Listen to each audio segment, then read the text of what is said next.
Desculpe, eu sempre me atrapalho com esse negócio aqui. Bom dia a todos. E é com temor e tremor que eu chego aqui hoje no púlpito. Eu sou um pouco a moda antiga. E uma das coisas que eu observo como fruto da história da igreja, da herança da igreja, é o ano litúrgico. Nós estamos na Quaresma. E a Quaresma, que tem início na quarta-feira de cinzas, nessa tradição, e vai até a sexta-feira da Paixão. E é um tempo de conversão, um tempo de jejum, de confissão, de oração. É um tempo de quebrantamento. É um tempo em que nós vamos nos preparando para chegar na sexta-feira, esse dia extraordinário em que, talvez o dia mais importante de toda a história, da meta-história, em que o sangue de Cristo foi derramado, literalmente, embora ele já tenha sido derramado antes da fundação do mundo, mas historicamente, concretamente, na nossa cronologia, foi naquele dia.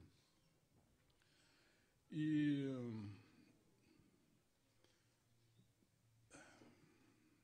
tem uma outra coisa também que eu sou a moda antiga, é que eu gosto de arte sacra, porque a arte sacra me ajuda a perceber melhor aquilo que eu leio. E nós temos uma herança extraordinária de arte sacra, tanto na pintura como na música. E é interessante que você tem, tanto na pintura como na música, artistas cristãos que pintaram esses temas sacros, mas também artistas que não eram cristãos e que compuseram e que pintaram cenas tocantes. E então, pensando um pouco na Quaresma, eu confesso que eu fui tentado, durante esses dias, a trazer uma mensagem mais inspirativa, ou mesmo continuar na sequência do Reino de Deus, mas eu não conseguia, eu tinha que pegar essa mensagem, uma mensagem difícil, porque eu vou falar da cruz de Cristo. O mistério da encarnação. Uma das dificuldades que a gente tem com a encarnação de Cristo é que, no imaginário, por causa das imagens, primeiro a gente vê uma cruz assim, né? Essa cruz não é assim. Embora assim ela esteja vazia, mas se nós fôssemos representar a cruz de Cristo vazia, teria que ter buracos ali onde tem as mãos e tinha muito sangue ali. Ele foi pregado com um prego quadrado, mais ou menos desse tamanho.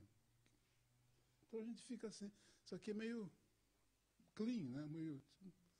Não tem impacto. Os católicos, eles põem o Cristo pendurado na cruz. A gente não põe. A gente só tem isso aí. Então não imagina o que aconteceu. É claro que ele ressuscitou, mas a ressurreição de Cristo não me impressiona tanto quanto a morte de Cristo. Porque o poder de Deus para ressuscitar a Cristo, é claro, todos nós concordamos, e eu gosto desse poder. Mas o que me impressiona mais é que Deus consentiu que seu filho morresse. E ele, de fato, foi torturado, ensanguentado e morreu diante do Pai. Outra dimensão do Cristo, que a gente não atina muito bem, é que ele nasceu menino, nasceu bebê, a gente cantou isso. A gente não gosta de presépio, a gente não gosta daquelas pinturas de Maria com a criança no colo, né? Então a gente não tem essa noção que ele foi criança. Eu queria começar pedindo que você projetasse, por exemplo, uma primeira imagem. Esse é um Botticelli, um grande artista italiano, século XV. E a gente, quando olha isso, fala, mas essa Maria aí está muito grande e tal, esse negócio. Aí a gente não percebe o menino. O Deus menino. Possivelmente foi essa cena, ou parecida com essa, que os magos vindo do Oriente viram e se prostraram e entregaram os seus presentes. O menino. A outra imagem é uma imagem da cruz. Esse é um Grunewald, é um pintor expressionista alemão também, do século XV, e que mostra o Cristo na cruz. De branco é Maria, desolada, João amparando, Maria Madalena de joelhos, e João Batista, que não podia estar nessa cena, mas na imaginação do artista está, que aponta com um dedo enorme para ele. E essa imagem é muito realista, porque geralmente quando a gente vê um Cristo na cruz, é um Cristo bonitinho, assim, com uma carinha. Ele estava completamente desfigurado, ele estava completamente ensanguentado. Tinha sangue em tudo quanto é lugar, na cruz, na fronte, nos braços, nas costas, do lado. Então a gente muitas vezes tem uma fé que exclui essas dimensões do mistério da encarnação de Jesus, que se fez menino, bebê e morreu na cruz. Vamos ler Filipenses capítulo 2, versículos 5 a 11, que é o grande hino cristológico das Escrituras. Cristo, o incomparável,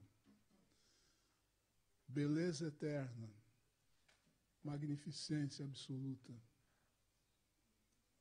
Nos colocamos de joelhos diante de Ti.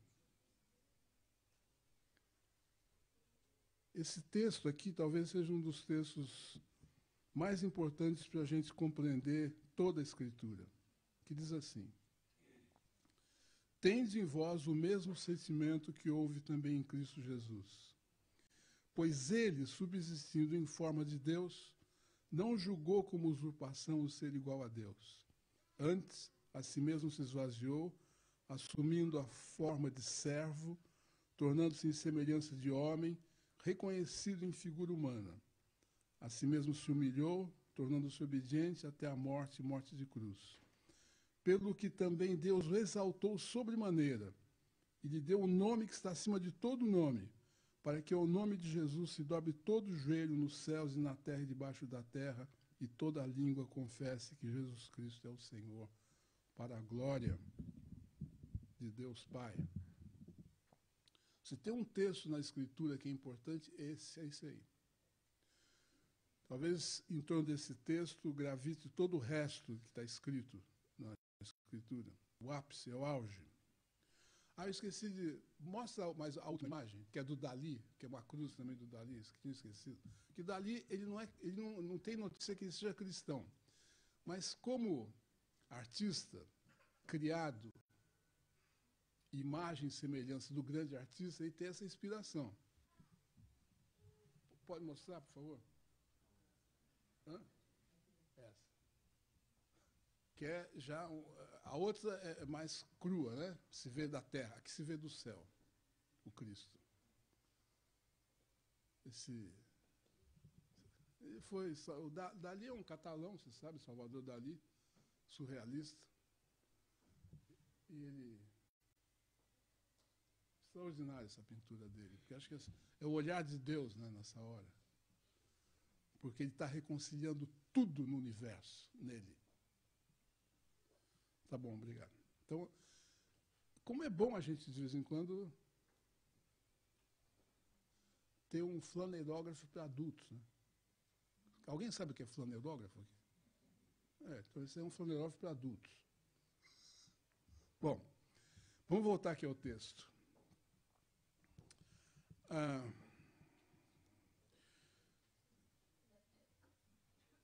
Ele é Deus. Ele abre mão dos seus direitos, do seu poder, para nascer pobre, através da Virgem Maria, gestado no útero de uma mulher.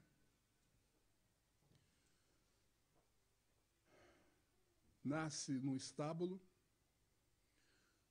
o seu berço é uma manjedoura. Nessa manjedoura, todo o esplendor da glória de Deus está manifesto. Menino. Os magos percebem isso.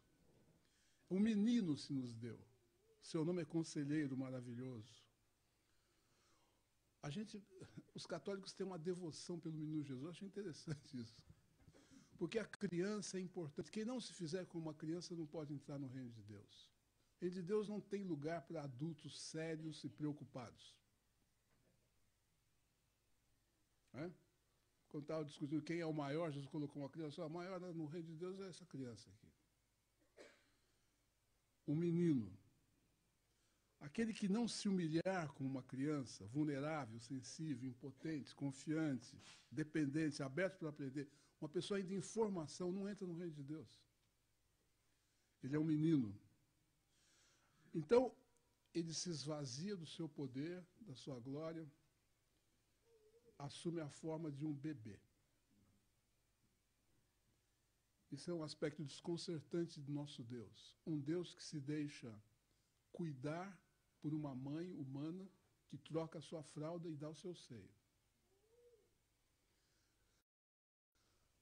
De uma fragilidade extrema. Uma criança, um bebê... Mas ali residia todo o esplendor da glória de Deus. No mundo evangélico, há uma grande ênfase no poder de Deus. Se for a tragédia da igreja, grande parte da igreja pentecostal e neopentecostal é exatamente essa. De entrar no Pentecostes sem passar pela paixão. Daí dá no que deu. Esse Deus que muitos evangélicos cultuam, é um Deus muito mais parecido com os deuses do panteão grego, que resolvem tudo na base de raio, força, mata outros, vai demolindo, vai conquistando, um Deus, um titã grego.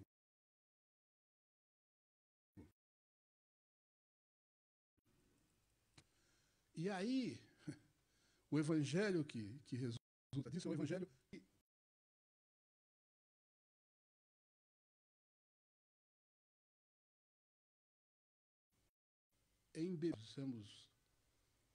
isso é uma tragédia. O Deus da Bíblia é exatamente o contrário. Aliás, quem gosta de poder na Bíblia é o diabo. O Deus da Bíblia, ele é frágil. A grande característica de Deus é que ele abre mão de todo o seu poder para se fazer crianças. Isso me leva a joelhos diante de Jesus Cristo. Porque ele dizer, o diabo, você não precisa passar por isso. Paulo vai dizer o seguinte, que essa mensagem da encarnação do Verbo, de Jesus na cruz, Deus que busca sinais, mar vermelho que se abre, isso é um escândalo. Para com isso. Quem é esse aí? Montado no jumentinho. Para com isso. Isso não é Deus. Mas para os que querem sabedoria, são grandes conceitos filosóficos acerca do divino, é loucura. Como assim? Um Deus que morre na cruz? Está brincando. Essa lógica ilógica de Deus. Mas nós somos muito mais propensos a pensar como os judeus, como os gregos, do que olhar para um Deus associado à humildade, à obediência e a esvaziamento. Tanto é que essa categoria do esvaziamento, nesse trecho que a gente leu aqui de Filipenses, que é a quinoses, é um assunto que está na teologia, está nos livros de teologia. Mas, pasmem, diz, tende em vós o mesmo sentimento, não é para elucubrar. Percebem? De desinstalação, de desapego, de renúncia, de compromisso, de sacrifício. Assim que ele é. Esse Deus frágil, mas cuja fragilidade é o seu poder. Essa é uma lógica ilógica também. Que o poder de Deus se aperfeiçoa na fraqueza, não é no poder. Não se trata de uma escolha pela fraqueza, pela omissão, pela covardia, mas a consciência profunda que a única maneira de poder amar é abrindo mão do poder. Senão eu vou tentar controlar. Senão eu vou tentar mandar, senão eu vou tentar estar por cima. Ou seja, só é possível amar quando nós nos fragilizamos. Quando eu deixo de ter razão, quando eu deixo de querer ter a última palavra, quando eu deixo de querer ter o controle e o poder sobre as coisas. É impossível amar numa relação de poder. Acho que o grande engano e auto-engano é quando eu digo para uma pessoa, eu te amo, mas subjacente a isso, eu estou dizendo, agora eu vou poder controlar você e dizer como é que você tem que viver e viver segundo as minhas expectativas. O amor com que a gente ama é eu me amando no outro, porque eu dito a ele as regras como é que tem que ser. Isso é o grande conflito dos casais. E aí a gente entende, quando nós sejamos submissos uns aos outros, é abrir mão do poder na relação. Aí a gente olha esse Cristo, nesse momento em que os discípulos chegam cansados numa casa, eles olham um para o outro, não tem ninguém aqui, um servo, que podia lavar os nossos pés, e ele lava os pés dos discípulos. É na fraqueza que se ama, é na entrega que o poder do amor se manifesta. A gente começa a entender melhor a cruz. Porque na cruz, quando ele abre os braços e morre em pé, ele está olhando para todo o mal que existe no universo. Toda a tragédia humana, o pecado. E está diante de forças demoníacas que estão atacando ali. Tem gente blasfemando, tem gente que traiu, tem gente que humilhou, tem gente que cuspiu.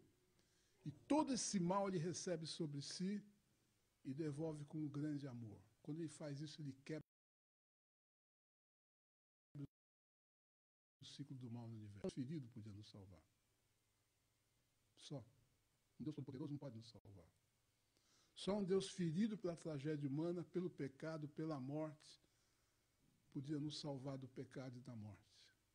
Ele faz isso.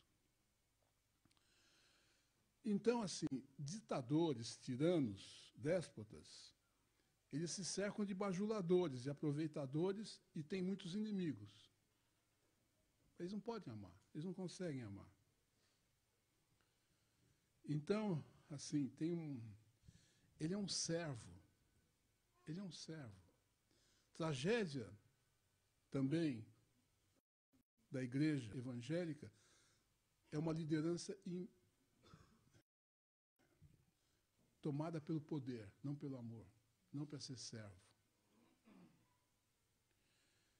Então, nessa humildade, nessa fragilidade, é que o caráter de Deus é revelado. Na criança e na cruz. Ele se esvazia da sua grandeza para vir ao nosso encontro, para se fazer um de nós. Ele se responsabilizou pela humanidade rebelde às custas do seu próprio sacrifício.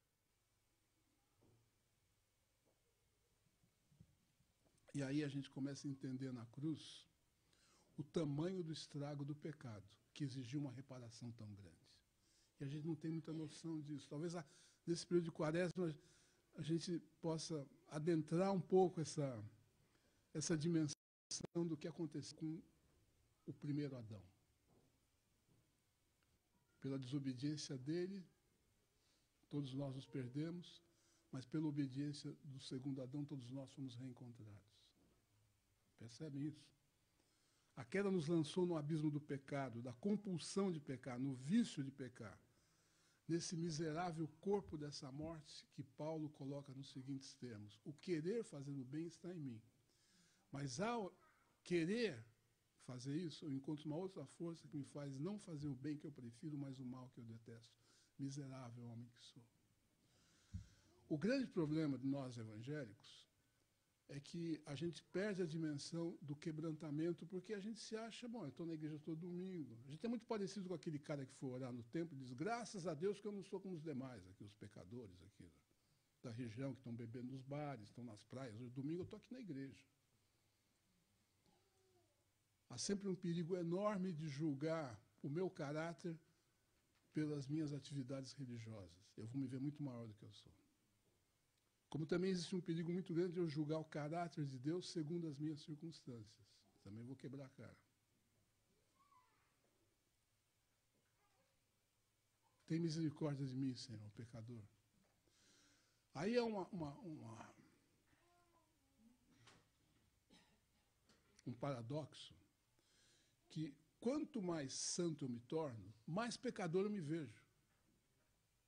Porque o santo na Bíblia não é aquele que para de pecar, mas aquele que sabe que é um grande pecador quebrantado e dependente de Deus. Esse evangelho de uma justiça própria, de uma autossatisfação, de uma autorrealização, isso não é o evangelho de Jesus. Não é. Pecado não é acidente de percurso, é intrínseco a nós, é a nossa natureza. Não há meio de a gente se livrar dele. Religião, ascetismo, não tem. E aí, então, esse mistério da cruz revela a extensão do estrago causado do pecado em nós. Nos revela a inclinação que nós temos para fazer o mal. E só Ele, o Deus vivo encarnado, tem força maior para fazer face a essa terrível inclinação. E foi tentado em todas as coisas, mas não pecou. E o sangue de Cristo, na cruz, ele revela, de um lado, a maneira severa com que Deus lida com o pecado. Revela a miserabilidade da condição humana, mas também revela o seu grande amor pelo pecador.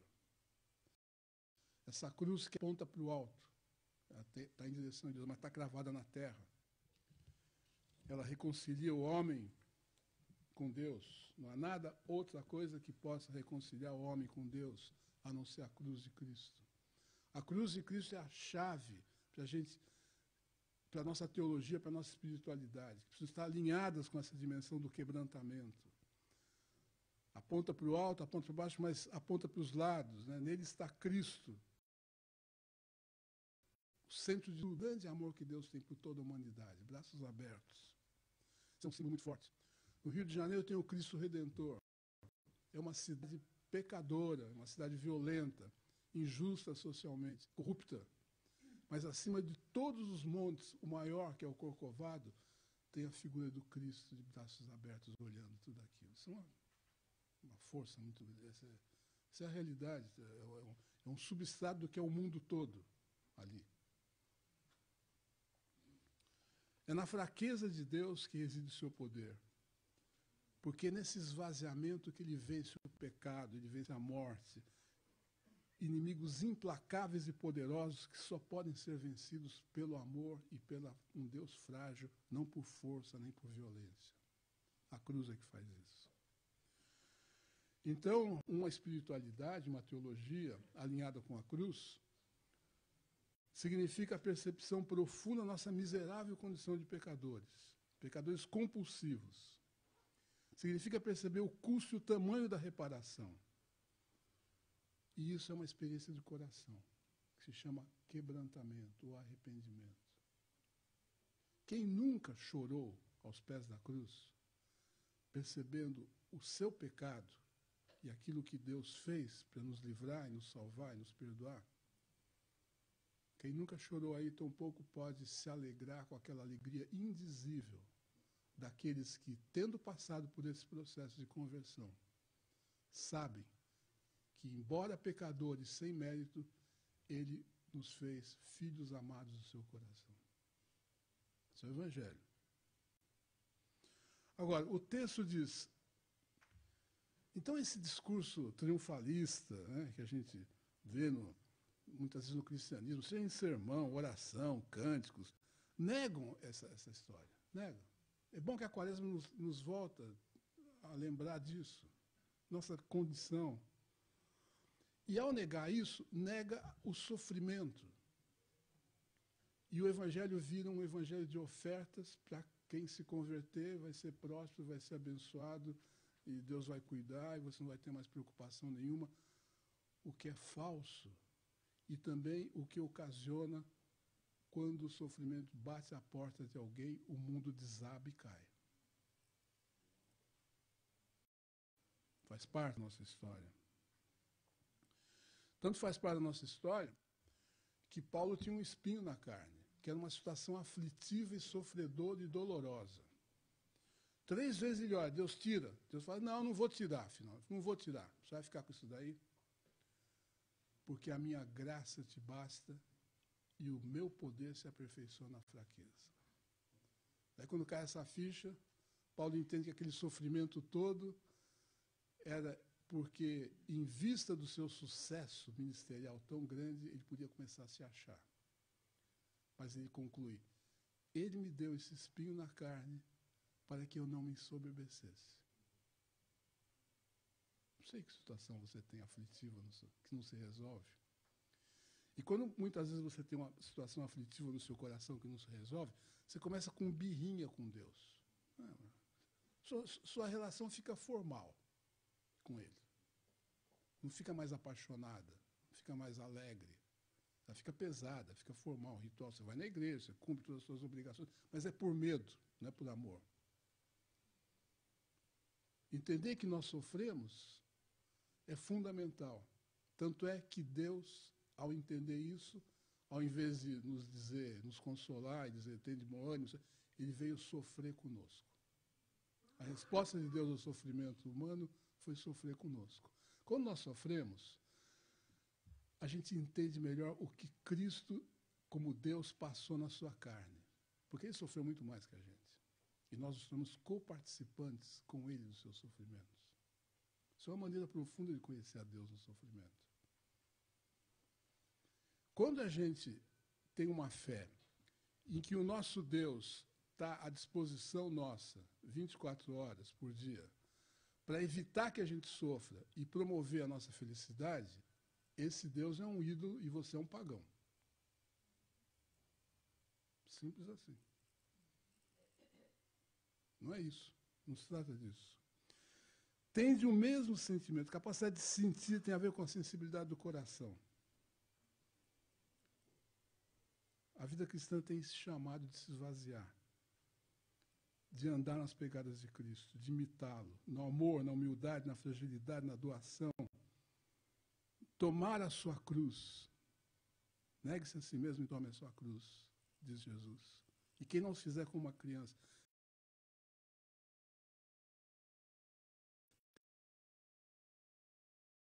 tem a ver com uma que nos torna não mais parecido com um super que vive na bênção, não tem problema mais. Paulo diz, deveras considero tudo para conhecer. O que ele considera como perda? O currículo, diplomações, a teologia, a notoriedade, o desempenho. Ele abre mão de tudo isso pela sublimidade de conhecer Deus na face de Cristo, a face humana de Deus, o Deus frágil, o Deus conosco. A fé cristã não é plugar num poder divino para ser vitorioso, próspero, abençoado, feliz. Embora essas sejam dádivas graciosas de Deus. Mas uma fé que é baseada só nesse tipo de relacionamento e que funciona com um Deus todo-poderoso, pronto para atender todas as nossas orações, primeiro, ela nega o sofrimento. Segundo, ela prepara uma armadilha, porque um dia ele vai dizer não para você e você vai ficar zangado com ele o resto da vida. Porque se ele tem poder, por que ele não fez? Tá com problema comigo. Que história é essa? Ele tem poder, ele pode fazer. Por que ele não me atende essa oração? Vai ter uma crise de fé séria. Mas essa oração, quando Deus diz não, para a provação, para o sofrimento, é a melhor oração que tem. Sabe por quê? Porque é a oração de Abacuque. Abacuque foi lá pedir para Deus, a situação de Israel está feia. Pobreza, miséria, confusão. E Deus fala assim, pois é, mas vai ficar pior. Ele fala, Senhor, ainda que a figueira não floresça, produto da oliveira minta, os currais sejam arrebatados do aprisco, eu ainda assim te louvarei e me alegro em ti, e eu contigo ando de cabeça erguida. É uma oração fabulosa. Esse é o crente. Quando a fé é testada nas situações limite da vida. e eu supero tudo, as angústias, as aflições, as perdas, com esperança e com ternura e com um sorriso nos lábios. Aí o evangelho aconteceu. Quando você vê um crente sofrendo que está de cabeça baixa, você... Não. Faz parte da nossa experiência. E ele sofreu. Bom,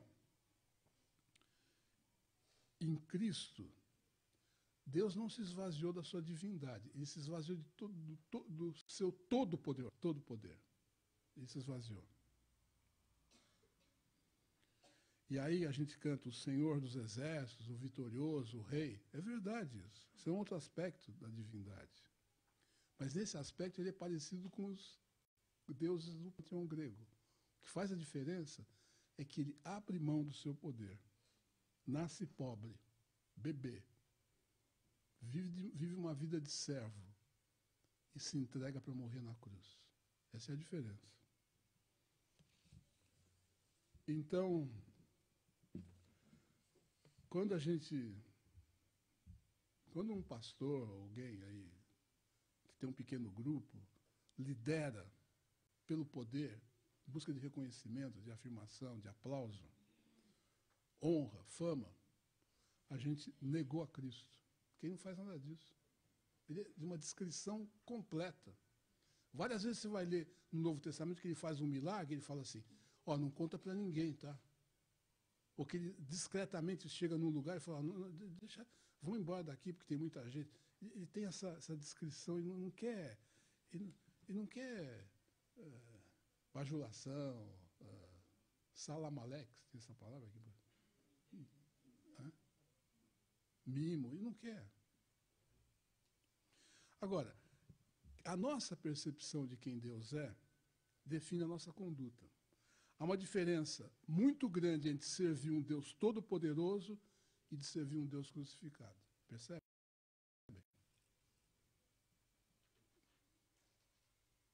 Eu percebo. Eu espero que vocês percebam. A diferença é todo-poderoso ou de servir um Deus crucificado.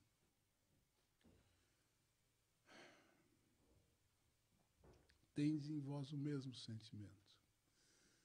Eu gosto dessa passagem dos magos, né, que eles se prostram e adoram. Mas eu gosto também do ladrão na cruz. Você pode colocar a última imagem, por favor?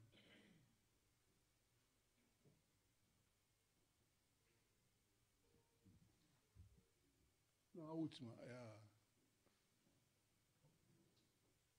Essa. O ladrão da cruz viu uma coisa mais ou menos parecida com essa.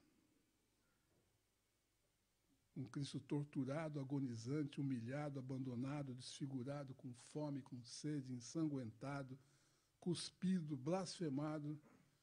E o ladrão diz, Senhor, lembra-te de mim quando vieres o teu reino.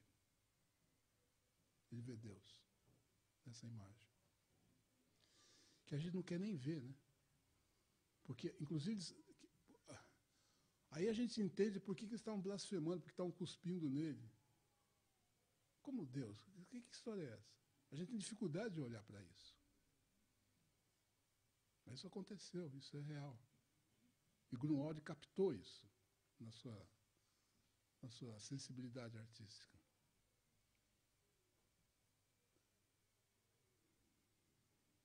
Não havia nele nenhuma formosura, diz o texto de Isaías sobre a crucificação. Ele está desfigurado. Pode tirar. Sabe, a gente não devia dizer eu estou convertido. Conversão é um negócio meio... ficou tão banal, né? Eu proponho dizer, você, em vez de você convertido, você é esvaziado.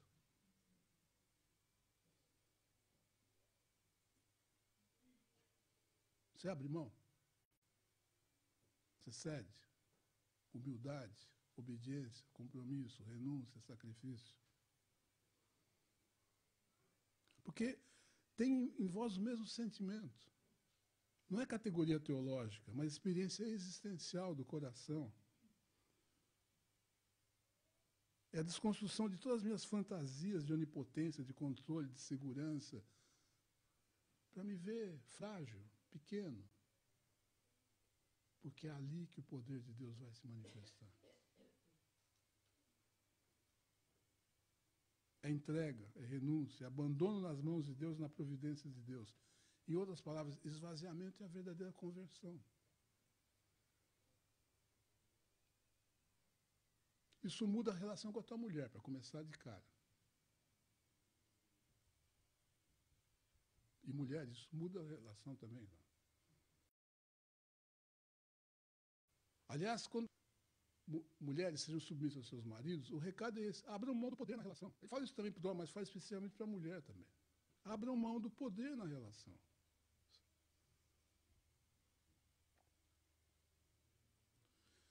Negar-se a si mesmo e tomar a cruz, se fazer como criança, são categorias primordiais, fundamentais na nossa espiritualidade do cotidiano.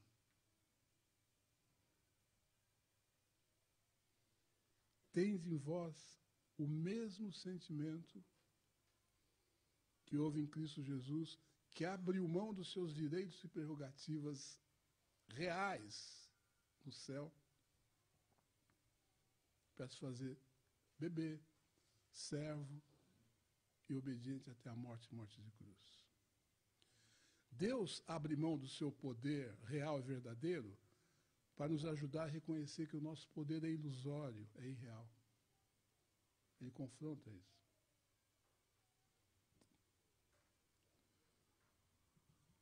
Agora, é nesse esvaziamento que surge o poder de Deus. O texto diz assim que ele se humilhou, tornou-se obediente até a morte e morte de cruz, pelo que também Deus o exaltou sobremaneira e lhe deu o nome que está acima de todo nome. O nome que está acima de todo nome é o Cordeiro, imolado fora dos muros de Jerusalém, há um pouco mais de 2000 anos atrás. Se o poder de Deus se aperfeiçoa na nossa fraqueza, é na nossa humilhação que nós somos exaltados. É tudo de ponta cabeça. É perdendo que se ganha, é morrendo que se vive, é se esvaziando que se enche, é descendo que se sobe. É tudo de ponta cabeça. Do esvaziamento surge o poder de Deus verdadeiro, um poder que se aperfeiçoa na fraqueza. Da paixão surge o Pentecostes. Da humilhação surge a exaltação. E da fraqueza, nós abrimos mão do nosso amor pelo poder para encontrarmos o poder do amor. Deus esvaziado se mostra presente nesse mundo conturbado, violento, corrupto, pecador.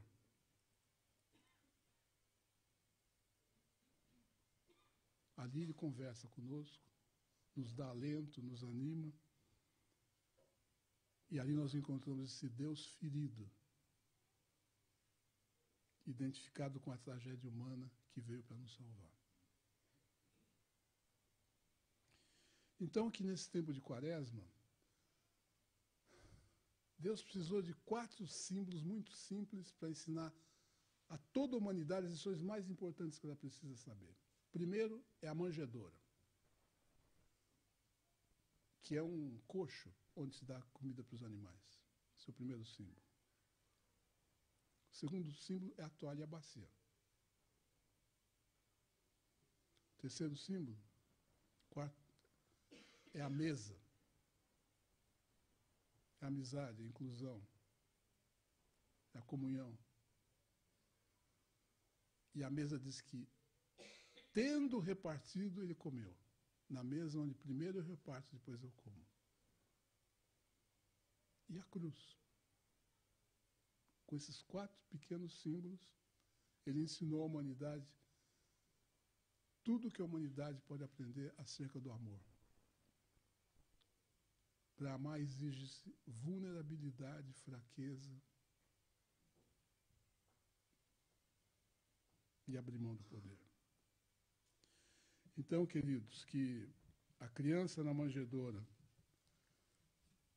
o Deus vivo, o Deus humano pendurado na cruz, nos inspire a nos esvaziarmos, para que nós possamos encontrar o verdadeiro poder de Deus e, com esse poder, a gente amar e servir o próximo. Amém.